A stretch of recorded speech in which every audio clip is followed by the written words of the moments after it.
Salut à toi, bienvenue à ICF Lausanne ce matin. Merci à toi qui est venu en présence, venir physiquement. J'espère que tu es bien installé dans ton rang. Et j'ai envie de dire aussi salut à toi qui nous suit en ligne, peut-être depuis les Seychelles ou je ne sais où d'autres. Dédicace à quelqu'un qui sait. Ouais, mets-toi à l'aise là où tu es. Peut-être créer un petit cocon, un endroit où tu ne seras pas dérangé. Comme ça, tu peux vraiment vivre à fond la présence de Jésus pour toi au travers de ce temps. Et on continue donc dans cette série Multiplicator. Est-ce qu'il y en a qui aiment faire des escape rooms? Il y en a qui ont déjà fait des escape rooms? Ouais, ouais, j'en ai déjà fait. Ouais, cool. Et est-ce que vous n'étiez pas content quand vous avez fait un escape room que vous n'étiez pas tout seul à le faire? Hein? On est d'accord, hein? Parce que franchement, peut-être que c'est, je sais pas si c'est possible, peut-être c'est possible d'en faire un tout seul, mais tu es quand même bien content en fait de le faire en équipe, hein. Ne serait-ce que pour l'ambiance, mais aussi parce qu'en fait, il y a toujours un gars qui a vu un truc, c'était impossible pour toi de connecter, quoi. C'est, tu l'aurais juste jamais vu, mais pour cette personne, paf, c'était possible. Et puis en mettant ensemble les différentes choses que les uns les autres ont vues, ont captées, bah, on trouve des solutions et on avance. Et ça nous dit il y a des choses dans la vie, en fait, on ne peut pas les faire tout seul. C'est quand même fou ça. Même, je dirais très indirectement, la plupart des choses qu'on fait, il y a eu un travail d'équipe, au moins en amont, quoi. Quand tu cuisines quelque chose, il y a une flopée d'industries derrière qui ont fabriqué tous tes ustensiles, quoi.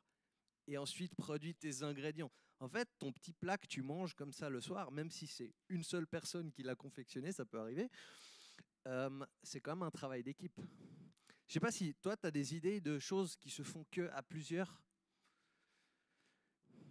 Le volet. Ça va un moment, le tac, tout seul comme ça. Ouais, c'est ça. D'autres idées? Il y en a d'autres? Non. Moi, j'en ai un pour toi, il va te plaire. La fondue. La fondue, tu peux en faire une toute seule, théoriquement. Mais bon, c'est pas hyper intéressant. À une époque, je m'achetais des petites fondues micro-ondes à la Migros comme ça. Là, c'était vraiment un délire. C'est pas terrible, mais des fois, j'avais comme ça. Mais une fondue à plusieurs, mais c'est irremplaçable, quoi. Et en fait, cette réalité, elle est hyper importante pour nous parce qu'on est une église. Et une église, c'est exactement cette réalité-là. C'est quelque chose qui peut pas se vivre tout seul. J'arrive toujours pas, moi, à être l'église à moi toute seule, tout seul. Je sais pas si toi, tu as déjà essayé. Non. Peut-être ça arrive des fois à des gens qui pensent ça, mais... Et à ICF Lausanne, on a une vision qu'aujourd'hui, on représente par un merveilleux tableau. C'est ce rêve, donc, le château, c'est notre église. Et cette explosion, c'est des ressources. C'est des ressources de la vie du royaume de Dieu, en fait. Ça peut prendre plein de formes différentes. C'est des choses visibles, mais c'est aussi beaucoup de choses invisibles, ces ressources. Et en fait, pour voir ce rêve arriver, où il y en a tellement ici même à Lausanne, qu'il y a d'autres communautés, d'autres églises qui peuvent naître de ce qu'on fait ici, eh ben, il faut qu'on puisse fonctionner en équipe. On a cette mission, cette phrase de mission, qui est de multiplier des disciples, hein. Et ça aussi, c'est un truc, en fait, aider à faire des disciples de Jésus, c'est pas non plus la tâche d'une seule personne, hein. Si tu prends ton histoire dans la foi, comment tu as appris qui est Jésus, ce qu'il a fait à la croix pour toi, à marcher avec lui, à comprendre la Bible, à vivre la foi ensemble, à découvrir ton appel, tes dons et tes talents. Je peux te garantir qu'il y a une flopée de personnes qui ont fait partie de ce processus dans notre vie. Donc c'est hyper cool, c'est hyper riche et intéressant de se rendre compte qu'on a besoin les uns des autres pour vivre le rêve de Dieu ensemble. Alors je t'ai pris aujourd'hui l'image du miel et des abeilles. Donc, parce que l'église, c'est un peu comme une ruche, comme une colonie pleine de petits insectes volants. Et en fait, les abeilles, dans une ruche, elles fonctionnent de manière hyper organisée, même hiérarchisée, hein, de manière assez spéciale. Et c'est ce qui permet en fait d'assurer la survie de la colonie. Donc on a 3 types d'abeilles dans la ruche. Il y a la reine, les ouvrières et les mâles, ou faux-bourdons on les appelle. Et puis chaque groupe a un rôle spécifique. Donc la reine, c'est la seule reproductrice de la colonie, hein. Son rôle principal, pondre des œufs. Et puis elle est nourrie et entretenue par les ouvrières. Et puis apparemment, elle produit des phéromones qui maintiennent l'harmonie et la cohésion dans la ruche. C'est intéressant. Ensuite, il y a les ouvrières qui constituent la majorité de la population de la ruche. Elles ont plusieurs tâches qui vont aussi changer au cours de leur vie. Je ne sais pas si tu savais ça, moi je ne savais pas, mais apparemment elles ont des changements de fonction. Donc il y a les nourrices qui s'occupent des larves, elles leur apportent la nourriture, les bâtisseuses qui construisent les alvéoles en cire, hein, qu'on voit dans les ruches, tout ça. Et puis les gardiennes qui vont défendre la ruche contre les intrus. Et puis il y a le rôle principal qu'on connaît bien des abeilles, les butineuses, hein, qui vont aller récolter le nectar, le pollen, l'eau et la propolis. Bref.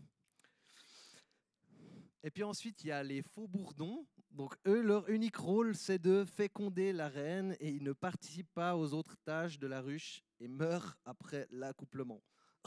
Donc voilà, c'est là la limite de notre analogie des abeilles et de la ruche. On ne va pas reproduire les mêmes tâches et les mêmes fonctions, mais voilà. Et puis c'est hallucinant parce qu'elle fabrique ses alvéoles, tout ça. C'est hyper spécifique, hein, mais c'est là-dedans qu'elles stockent ensuite de quoi se nourrir, qu'elles font la ponte, que les larves se développent pour devenir adultes. Et puis elles sont en forme hexagonale pour utiliser le moins de cire possible et optimiser le stockage et tout ça. C'est vraiment impressionnant comment elles fonctionnent, ces abeilles. Et ce qui se passe, c'est que toute cette ruche, cette colonie, avec les rôles différents, elles travaillent ensemble pour un truc qu'elles produisent et qui sort de tout ça. Le miel. C'est incroyable. Pour avoir du bon miel, il faut qu'il y ait tout ce travail d'équipe. Et ce miel, c'est un super produit parce que ça a des vertus incroyables. En fait, si tu le prends à l'état brut dans le rayon de miel, je cherchais partout du rayon de miel en fait pour aujourd'hui, mais je me suis pris un peu trop tard. J'aurais dû aller après du côté de Neuchâtel parce qu'il y a des questions de labels sur Vaud, etc. Ils en produisent plus trop. Et puis la production espagnole lausannoise est en vacances. Enfin, voilà. Mais en fait, si tu as un miel brut, eh ben, il contient du propolis, du pollen, et puis ça a des propriétés antiseptiques, antivirales, cicatrisantes. C'est rempli de protéines avec le pollen. Et puis, apparemment, si tu consommes la cire, ça a aussi des bienfaits pour la peau, les cheveux et les ongles. Voilà, donc amateurs de rayons de miel, allez-y. Et de la même manière, dans l'Église, quand on coopère ensemble, il y a un truc hallucinant qui se produit, qui a des propriétés aussi bonnes que le rayon de miel pour notre corps, pour notre âme, pour notre vie spirituelle. Hop là.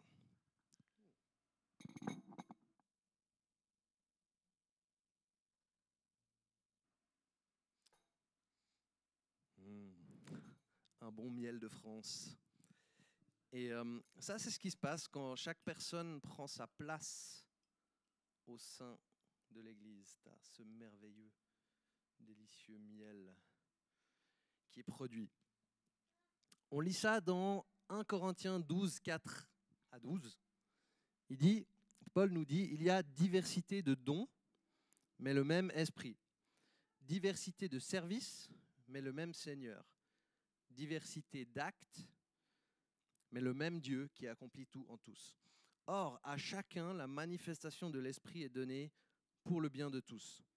En effet, à l'un est donnée par l'Esprit une parole de sagesse, à un autre une parole de connaissance, selon le même Esprit, à un autre la foi, par le même Esprit, à un autre des dons de guérison, par le même Esprit, à un autre la possibilité de faire des miracles, à un autre la prophétie, à un autre le discernement des esprits, à un autre diverses langues, à un autre l'interprétation des langues.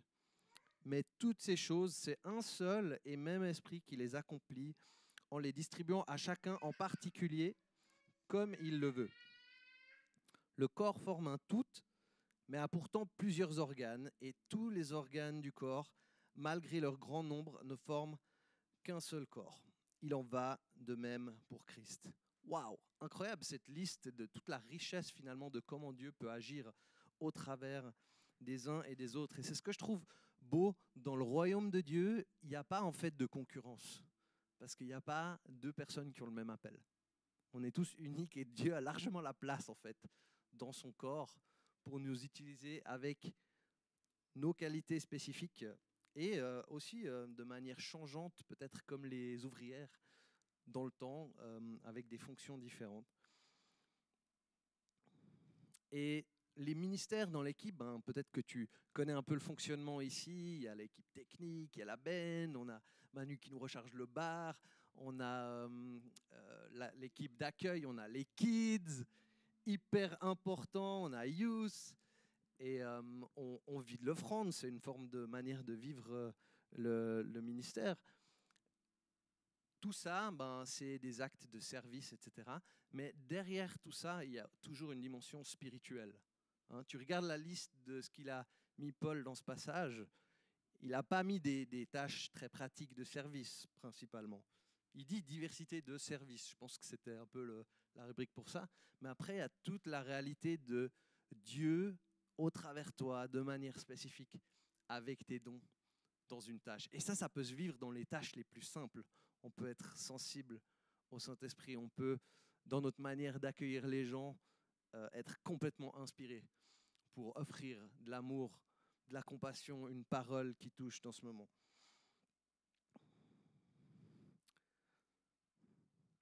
On continue notre petite découverte d'un Corinthiens 12. Dit ainsi, le corps n'est pas formé d'un seul organe, mais de plusieurs. Si le pied disait, puisque je ne suis pas une main, je n'appartiens pas au corps, ne ferait-il pas partie du corps pour autant? Et si l'oreille disait, puisque je ne suis pas un œil, je n'appartiens pas au corps, ne ferait-elle pas partie du corps pour autant? Si tout le corps était un œil, où serait l'ouïe? S'il était tout entier l'ouïe, où serait l'odorat? En fait, Dieu a placé chacun des organes dans le corps comme il l'a voulu. Waouh! Et c'est tellement cool cette notion de se rendre compte de la valeur des uns et des autres autour de nous, en fait. Vraiment, on a besoin de tous mettre ce que Dieu nous a donné en commun à son service dans l'Église de manière réunie. Et oui, pour mettre en place des célébrations, par exemple, les dimanches, c'est un grand enjeu, je dirais, pour la réalité d'une Église locale, mais bien au-delà de ça aussi. Ça dépasse carrément cette réalité. Peut-être c'est aussi même en hostant, quand on accueille des gens chez nous en semaine, je ne sais pas. Rick Warren, en tout cas, lui a dit « Dieu m'a donné un don, pas pour moi, mais pour toi. » Et Dieu t'a donné un don, pas pour toi, mais pour moi. Et si tu n'utilises pas ton don, tu me prives. Et si je n'utilise pas le mien, je te vole. Waouh! Ça, c'est fort, hein? Vraiment, on sort de l'individualisme occidental qu'on connaît bien. On se rend compte vraiment qu'il y a seulement quelque chose de divin qui se passe quand on met nos vies ensemble. On continue notre petite découverte biblique dans Romains 12 cette fois. Il continue sur cette notion d'être un seul corps avec des membres. Toujours Paul. En effet, de même que nous avons plusieurs membres dans un seul corps et que tous les membres n'ont pas la même fonction, de même, nous qui sommes plusieurs, nous formons un seul corps en Christ et nous sommes tous membres les uns des autres, chacun pour sa part. Nous avons des dons différents selon la grâce qui nous a été accordée. Si quelqu'un a le don de prophétie, qu'il l'exerce en accord avec la foi. Si un autre est appelé à servir, qu'il se consacre à son service. Que celui qui enseigne se donne à son enseignement, et celui qui a le don d'encourager à l'encouragement. Que celui qui donne le fasse avec générosité, celui qui préside avec zèle, et celui qui exerce la bienveillance le fasse avec joie. Waouh, c'est très spécifique sur des des aspects même de caractère. Euh, Pratiquer la bienveillance, je crois qu'on est tous appelés à le vivre. C'est pas peut-être c'est la limite de quand on met l'accent sur cette différenciation finalement. Elle a une grande valeur, mais on est aussi tous appelés à vivre plus ou moins certaines des mêmes choses. Mais ce qui est important dans tout ça, c'est finalement de comprendre c'est quoi les dons que Dieu m'a donnés. À quoi est-ce qu'il m'appelle et où est-ce que moi, je suis amené à prendre ma place dans le corps du Christ pour faire une différence unique, une contribution unique. Max Lucado, c'est un pasteur américain, il a dit « Le plus grand trésor d'un homme réside dans ses dons spirituels. Ce à quoi il est appelé, il doit le développer. En utilisant nos dons spirituels, nous accomplissons le but pour lequel Dieu nous a créés. » Et je ne sais pas comment toi, tu avances sur cette question et où tu en es dans son chemin, mais je crois que la meilleure manière de découvrir ces dons spirituels et où on peut contribuer dans le corps du Christ, c'est de se mettre à l'action, se mettre en mouvement. Tu as peut-être déjà entendu cette idée, c'est toujours plus facile de diriger un bateau qui est en mouvement. Un grand bateau qui est dans le port, tu ne lui fais pas faire un 180. Mais s'il est parti, il a de l'inertie, il a du mouvement, bah là c'est plus facile de rediriger, de faire un changement de cap, un changement de direction pour s'ajuster au fur et à mesure.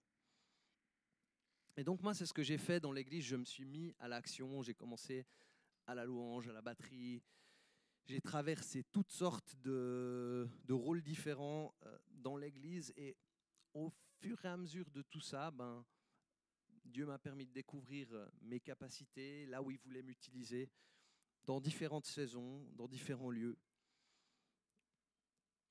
Et souvent, on découvre notre appel et les dons spirituels dans les connect groups, avec d'autres gens dans la prière. Je me rappelle encore un connect à Genève où mon ami Sam m'avait dit que Dieu m'avait donné un don pour communiquer sa grâce et les choses qui viennent de lui. Voilà, donc je suis là devant toi aujourd'hui et j'essaye de vivre ce don du mieux possible. Et les grands appels, c'est cool, l'impact qu'on peut voir, etc. Mais le cœur dans tout ça, finalement, c'est toujours le service. Et je crois aussi que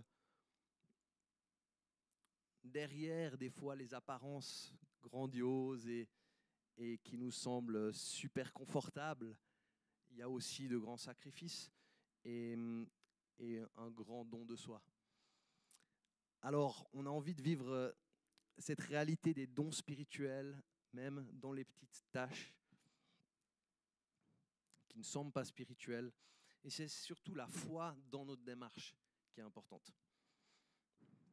1 Pierre 4,10 nous encourage en disant « Comme de bons intendants des diverses grâces de Dieu, mettez chacun au service des autres le don que vous avez reçu. » Comme de bons intendants des diverses grâces de Dieu. Donc il y a une gestion dans tout ça, il y a une découverte, il y a quelque chose à développer, et à la fin, on le met au service des autres. Et on se réjouit en fait de ce qu'on peut offrir à d'autres.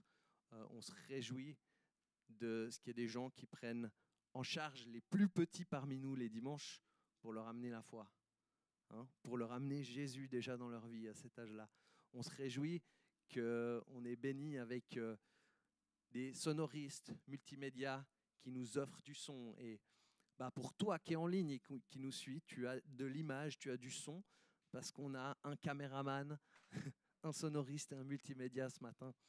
Et je pense qu'on peut faire du bruit pour toutes les personnes qui sont ici, qui contribuent d'une manière ou d'une autre au corps du Christ. Vas-y, c'est parti.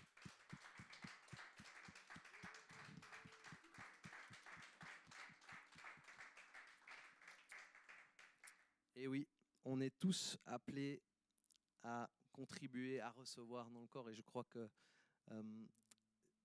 on l'a en tout cas déjà tous vécu, on le vit tous d'une manière ou d'une autre. Francis Chan, en tout cas, nous engage à rester au taquet sur cette question. Il dit « Dieu ne t'a pas appelé à être un spectateur, mais un participant à son œuvre dans le royaume. L'église locale est l'endroit où nous vivons ensemble cet appel.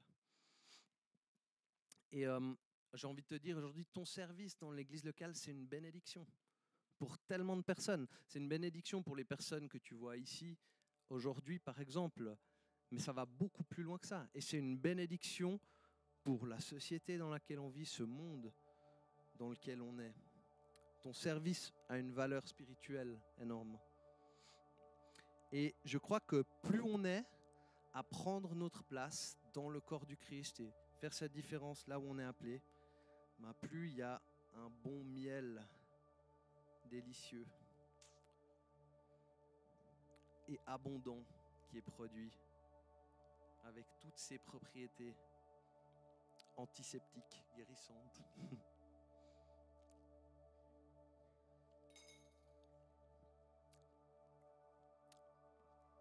Ah ouais, ça vaut la peine ce qu'on fait pour Jésus et dans son Église.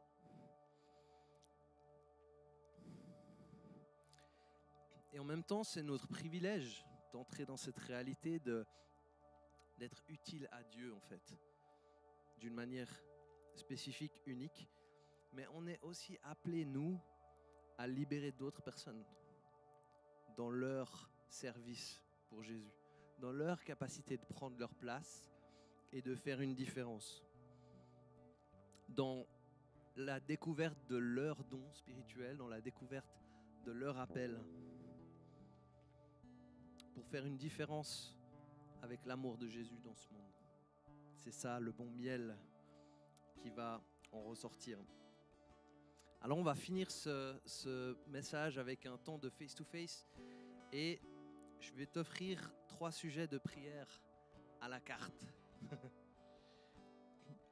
Le premier, peut-être tu dis, je sens que là, il y a encore besoin d'aller plus loin sur la question de mes dons. Là où Dieu veut m'utiliser dans le corps du Christ, ma place, mon rôle. Prends un temps pour prier sur cette question, cherche Dieu, discute avec lui, laisse-lui te parler, il va peut-être te montrer quelque chose de spécifique. Peut-être que tu es leader d'une équipe ou tu es bénévole dans une équipe.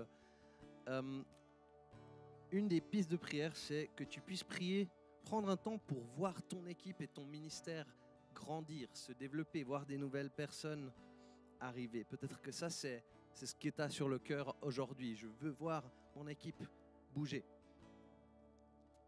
Le troisième, c'est prie pour une personne autour de toi que tu as envie de voir s'intégrer peut-être dans le corps du Christ, découvrir ses dons, apprendre à servir Jésus et les autres. Et puis, tu as aussi un joker. Si jamais aucun des 3 sujets te parlait, prends juste un petit temps de parler librement avec Jésus sur ce sujet. Laisse-le lui peut-être te dire tout simplement ce qu'il a envie. Alors, tu es prêt à plonger dans ce temps de prière ? Je te laisse fermer tes yeux. Aussi, là où tu es chez toi en ligne. Et Jésus, j'ai envie de dire merci pour l'Église, merci pour le corps du Christ. On n'arrive pas à représenter cette réalité-là tout seul. Mais toi, tu as voulu nous mettre les uns avec les autres, avec nos dons et nos talents différents, pour ensemble te représenter sur cette terre. Alors je prie pour chaque personne ici ce matin que tu nous aides à avancer sur cette question avec toi, sur ce chemin. Aide-nous à encore mieux comprendre ce que tu nous demandes, ce que tu nous appelles à faire, à vivre, et aussi ce que tu ne nous demandes pas, Seigneur.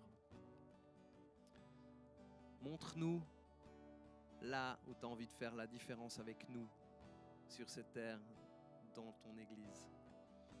Et Seigneur, je prie aussi qu'au travers de nous, de nombreuses autres personnes puissent découvrir leurs dons, leur appel et la manière unique que tu as envie de les utiliser pour la gloire de ton nom, Jésus. Alors on t'invite dans ce moment de prière pour chacun, là où toi tu as quelque chose au programme, viens et rencontre-nous de manière unique. Saint-Esprit, déverse ton flot de prière et de paroles en nous que tu as envie de déposer. Et merci pour le bon miel savoureux et délicieux qui va sortir de nos vies mises en commun pour ta gloire. Au nom de Jésus, je prie. Amen.